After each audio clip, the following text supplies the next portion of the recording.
Hi, everybody. I am Savanna Agardy, the Compliance Archaeologist here at the Utah State Historic Preservation Office. Today, I'm going to be talking to you about something that's a little more broad than Utah and Utah's heritage, which is World Heritage. What is World Heritage? Well, World Heritage is heritage that is international or universal in significance and value. There are two different types of heritage, tangible heritage and intangible heritage. Tangible heritage includes things such as archaeology, architecture, and natural wonders. Intangible heritage includes heritage that is a little more obscure, so cultural traditions, traditional cuisines, and oral traditions. These are all good examples of intangible heritage. Everyone around this globe has a stake in world heritage, therefore it belongs to everybody. In the figures here, we have some examples of world heritage, some of which I'm sure you recognize. The pyramids of Giza in Egypt and Stonehenge in the UK are both great examples of tangible world heritage, that is archaeology that you can touch. In the center, however, we have an example of a Japanese folk tradition, which is intangible heritage. How is World Heritage recognized and protected? These things generally happen through two avenues: regulation through international treaties, such as the 1970 UNESCO World Heritage Convention, and management and designation through international organizations, such as UNESCO, which is the United Nations Educational, Scientific, and Cultural Organization, ICMOS, which is the International Council on Monuments and Sites, IUCN, which is the International Union for the Conservation of Nature, ICROM, which is the International Center for the Study of the Preservation and Restoration of Cultural Property, and ICOM, which is the International Council on Museums. This figure here is a blue shield symbol from the 1954 Hague Convention, representing protected cultural heritage, which we'll discuss in greater detail in a few minutes. World Heritage is mainly managed by international organizations. Essentially, the bread and butter of World Heritage is UNESCO, the United Nations Educational, Scientific, and Cultural Organization. UNESCO does a lot of things other than managing cultural heritage, but today we're just going to focus on the cultural heritage sector, particularly the UNESCO list of World Heritage sites. The UNESCO list of World Heritage sites is an official international list of heritage places that have outstanding universal value. This is essentially the international equivalent to the US National Register of Historic Places, something we frequently work with here at the Utah SHPO. UNESCO designates new World Heritage sites each year. Here are two examples of World Heritage sites designated in 2019. The left being the 20th century architecture of Frank Lloyd Wright, and that is the Guggenheim. In 2018, Trump left UNESCO, so the US is no longer part of the organization. This means that we can still get World Heritage designations like the Frank Lloyd Wright sites, but we have less of an opportunity to be involved in the processes and management of UNESCO. This is not the first time US has left UNESCO. We left UNESCO in the 1980s under President Reagan, and we rejoined in the early 2000s under President Bush. It is likely that we'll probably rejoin UNESCO again at some point.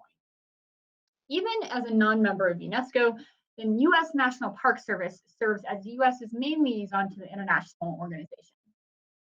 The picture on the right here represents a 2019 Natural Heritage designation, the migratory bird sanctuaries along the coast of the Yellow Sea Bohai in the Gulf of China.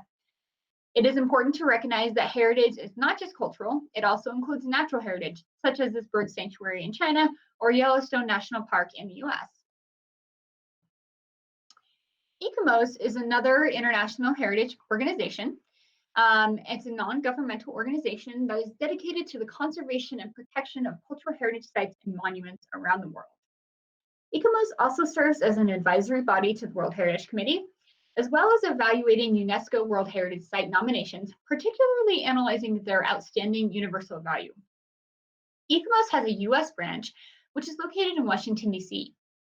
US ICMOS has an international exchange program and also internship opportunities for people who are interested in careers in heritage. UNESCO and ICMOS are the two most major international heritage organizations, but there are many others that specialize in natural heritage, museums, and the protection of cultural property.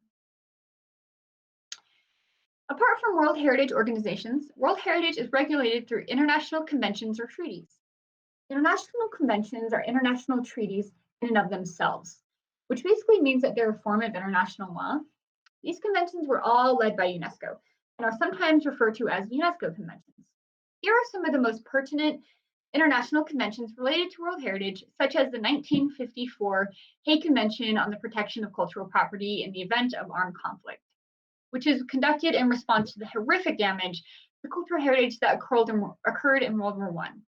It basically sets international standards for the protection of cultural heritage during wartime, including provisions for deliberately avoiding, destroying, or impacting historic sites unless it's absolutely prudent to a military mission.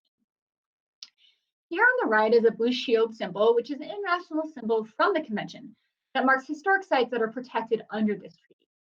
Despite the efforts of this convention, the destruction of cultural heritage was even more horrific and extensive in World War II than World War I, especially in regards to the Nazi looting and intentional destruction of works of art. We'll talk about that a little bit more in a few minutes. The 1970 Convention on the Means of Prohibiting and Preventing the Illicit Import, Export, and Transfer of Ownership of Cultural Property aims to protect cultural heritage from the illicit trade and black market networks that occur around the world. Unfortunately, due to private property rights and the lack of import restrictions in the US is actually a hotspot for stolen cultural property, especially in Manhattan, where there are wealthy art dealers and collectors. The Metropolitan Museum of Art has been a target of many of the cases surrounding stolen cultural property in the past couple decades. Nevertheless, this convention sets international standards on preventing the black market trade. The symbol here to the right is the symbol that represents convention, and it's supposed to represent the stopping of the cultural heritage trade. In 1972, the World Heritage Convention occurred, which set international baselines for the World Heritage, especially officially recognizing natural heritage as apart from cultural heritage. The World Heritage Convention also established the World Heritage Committee that is responsible for implementing the World Heritage Convention. The 2001 Convention on Underwater Cultural Heritage set international standards and recognition for underwater cultural heritage, and the 2003 Convention on Intangible Heritage broadened UNESCO's scope on intangible heritage, including the creation of an equivalent to the UNESCO World Heritage Site list called the UNESCO Intangible Cultural Heritage List. Despite the standards and rules set by international convention, it doesn't quite mean that convention provisions are law in every country. Even if a country is a state party to a convention, they have to have the convention ratified into their own law and legal system for anything to be legally enforceable. For example, even though the US is a state party to the 1970 Convention on the Means of Prohibiting and Preventing the Illicit Import, Export, and Transfer of Ownership of Cultural Property, the convention was not law in the US until it was ratified into our legal system in 1983 with the Convention of Cultural Property Implementation Act. In 2008, the US finally ratified the 1954 Hague Convention on the Protection of Cultural Property during armed conflict, some 60 years after the convention itself occurred. Despite the numerous conventions regulating and protecting World Heritage, there are still impacts of World Heritage that can occur even today. As discussed in the last few minutes, the 1954 Hague Convention for the Protection of Cultural Property during armed conflict hasn't been as effective as it could potentially be. Enacted after World War I, the Hague Convention didn't have much standing in preventing looting and destruction in World War II. Here we have a picture of the damage in Dresden, Germany during World War II that caused irreparable loss to the historic German architecture. And on the right, we have an example of the extensive looting the Nazis conducted during World War II, particularly with works of art. According to the Washington Post, the Nazis looted somewhere around 600,000 works of art from Jewish people, 100,000 of which are still missing today. People have noted that this art is the last remaining victim of World War II, and the works of art are still being found today all around the world. In 2004, a piece of art looted from World War II from the Nazis was actually found right here in Salt Lake City at the Utah Museum of Fine Art, which was subsequently repatriated back to its country of origin. More recently, terrorist groups such as ISIS have caused substantial intentional damage to cultural heritage sites in the Middle East.